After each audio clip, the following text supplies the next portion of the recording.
Hi, everyone. This is your Chief Investigative Reporter, Sam Smink. First time on the digital desk, so bear with me. I'm here today to talk about a man we've been investigating for about a month now. He's a Coventry man who was arrested, accused of running an illegal transportation service. He would, according to police, routinely get customers, promise to drive them to the airport, take their money, and then never give that money back when he didn't show up or he sent other drivers in his place. Now, we began investigating this on September 8th, and I want to show you the first story that kind of set all of this into motion. For John Hay and his wife, a July trip to Europe was intended to create joyful memories, but it also brought unexpected frustration. Losing money is never great, but being taken advantage of is worse. The couple was flying out of Boston's Logan Airport, so they posted on their town Facebook group that they were looking for a transportation company who could drive them there and pick them up when they got back. Mitch Cloder answered, sending this Facebook message telling the Hays he's licensed and insured. He came to the house in May. We wrote down all the information he needed. He even took pictures of the cash that I gave him. John Hay says he paid Cloder $425 in cash. Cloder gave them a receipt which lists his company as Eastern Rentals and Transportation. Time for him to pick us up was 12 o'clock. Nobody showed. We called him like 10 past, 15 minutes past. And he says, "Oh, you didn't get a text from, somebody was supposed to text you and be there." Never happened. Cloder never showed. Instead, John says Cloder sent a cab. The cab driver told the Hays they would need to pay him. They paid that driver $275 on top of the money they already paid Cloder. Cloder told John, "I'll be reimbursing you for the cab ride." John texted Cloder several more times during his trip to confirm when they'd land. Cloder did not respond. When the couple got back from their trip on August 10th, when we land, we took our time going through customs and so forth and called Mitch.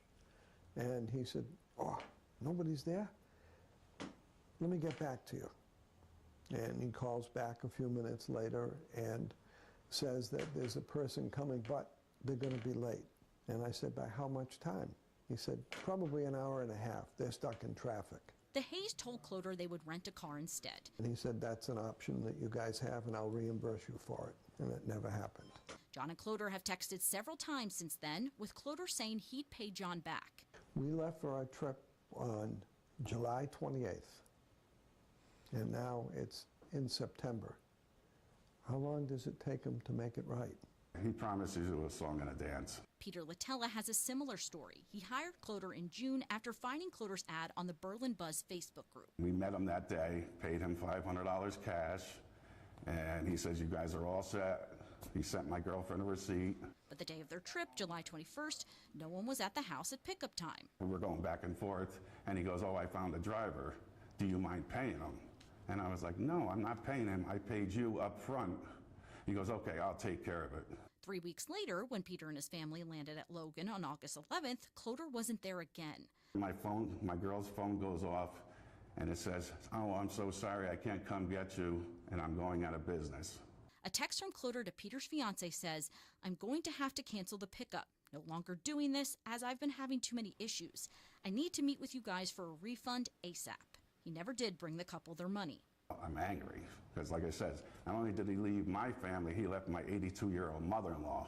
The family found another driver and paid him $250, adding it to Cloder's bill. They originally paid Cloder $500. I said, "Mitch, you owe me $750. Connecticut DOT told the I-Team neither Cloder nor any of his businesses has ever been licensed or registered with the state, despite needing to be.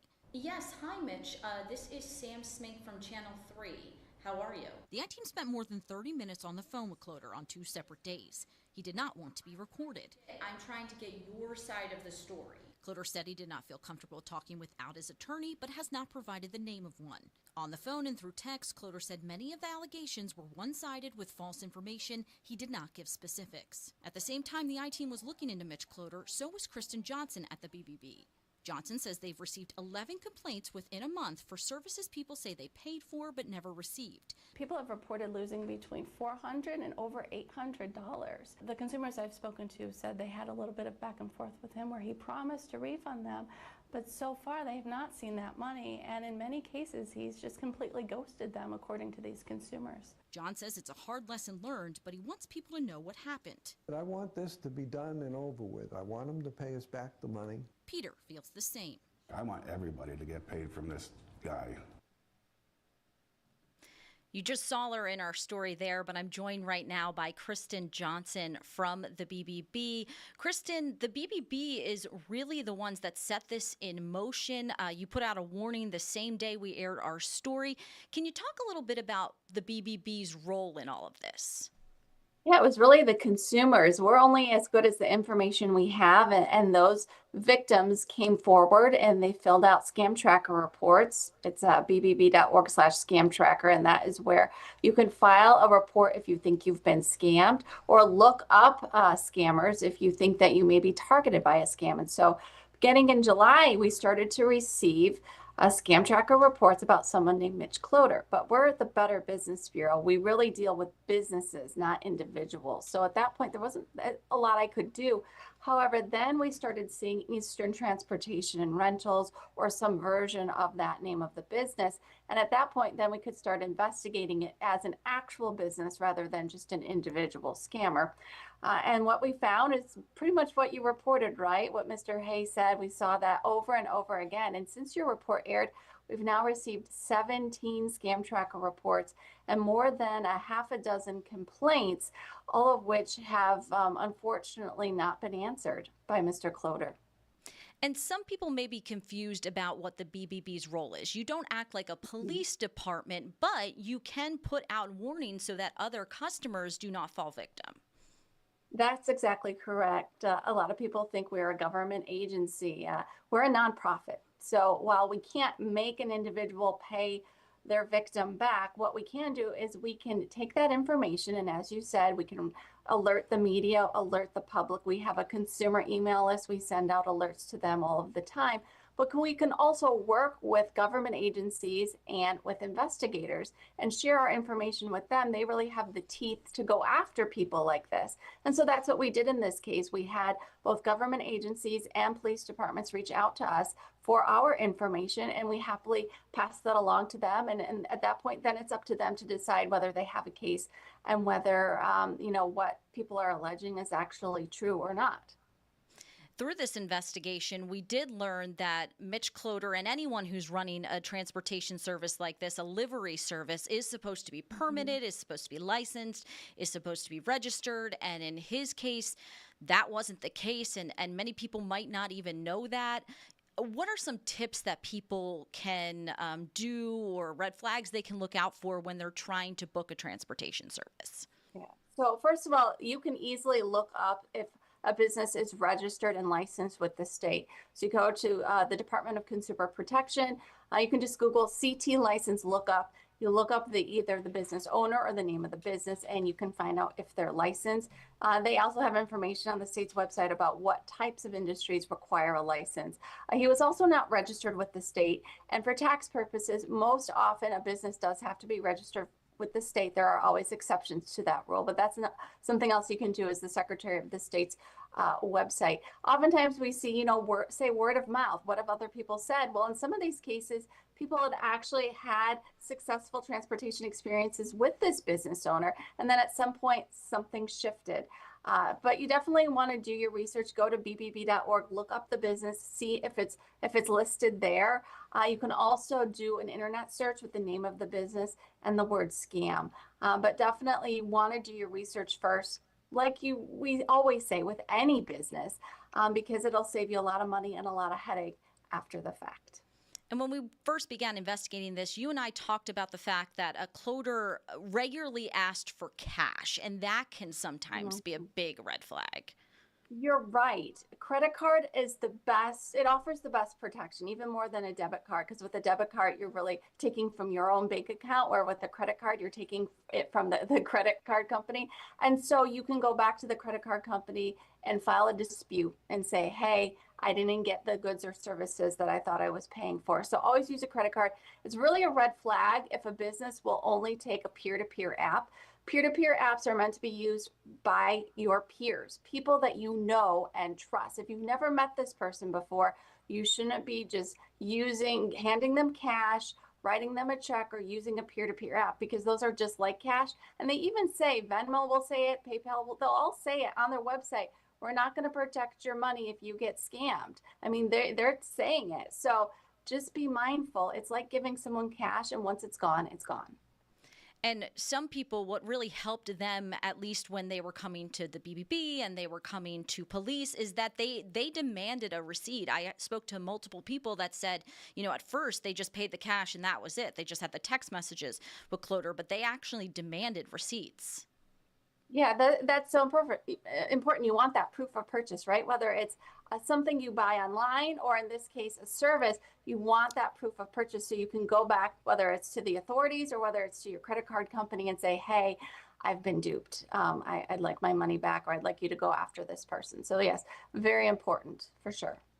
I think what's been interesting, too, is we've seen not only complaints from customers who booked the transportation service, but actually complaints from drivers that Cloder allegedly had hired to do some of these rides and then never paid.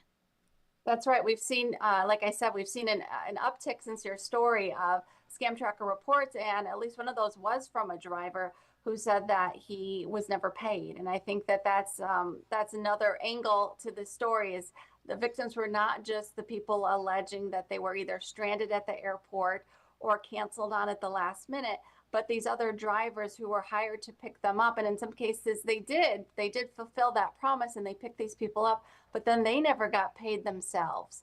And so unfortunately, there appears to be a lot of victims out there. I did speak with Mitch Cloder.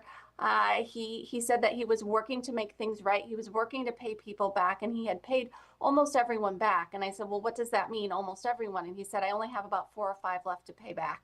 But I followed up with everyone who's filed a scam tracker report, and none of them have received full refunds. That's very similar to the arrest reports that I've read.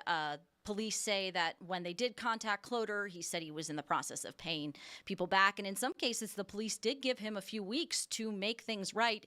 And then when he didn't, they filed the charges. Well, I want to thank you for joining us, Kristen. Is there any other tips that you think I may have forgotten, or that someone may not, regularly think of when they're booking these services? I just think it bears repeating that you want to do your research first. You want to go to bbb.org and go to bbb.org/scam tracker. Look at what other people are saying. A lot of these people found Mitch through a Facebook page, a community Facebook page. So I'll leave you with this tip. You cannot trust everyone in your community Facebook page. Just because they live in the same town as you doesn't mean you can trust them. It could be someone that you think you know whose Facebook page has been hacked, and it's not even your friend or neighbor. So do your due diligence. Don't trust everyone online. Do your research, and I think that'll help a lot. Some great tips in there. Well, thank you so much for joining us, Kristen. We appreciate it. You're very welcome. Thank you. Now, just to keep you guys all updated, since our reporting began, Mitch Cloder has been arrested by 3 different police departments. He was arrested by East Lyme Police Department for telephone fraud and operating livery without a permit. Livery is the other word for transportation service. Again, you do need a DOT permit to operate a transportation service. We know state police also arrested him for larceny, and Portland police have arrested him for larceny. He will be in court starting next week. We did have our own conversations with Cloder, as you saw in our story. We've had multiple conversations with him since then. In a lot of the cases, he said he was working to make things right, but obviously that has not happened now with the charges. If you are someone who did book a service with Cloder and you have not received your money back, if there was a problem, we are asked by police to tell you to go to your local police department. So say you live in Vernon, you booked the service while living in Vernon, you got to go to Vernon Police. They say that's the best way that they can kind of work on this. And there are multiple police departments that are still working on complaints of their own. And then if you want to ever find out that your transportation service is registered or licensed and insured, because a lot of individual driver license policies do not include protection. If, say, you got into the car with someone who wasn't properly licensed and got in an accident, there's no coverage. So you can actually email DOT. We have that email address on our website, or you can go to the DOT website yourself. We want to thank you for joining us, and this is a story that we are going to continue to cover. Have a great day, everyone.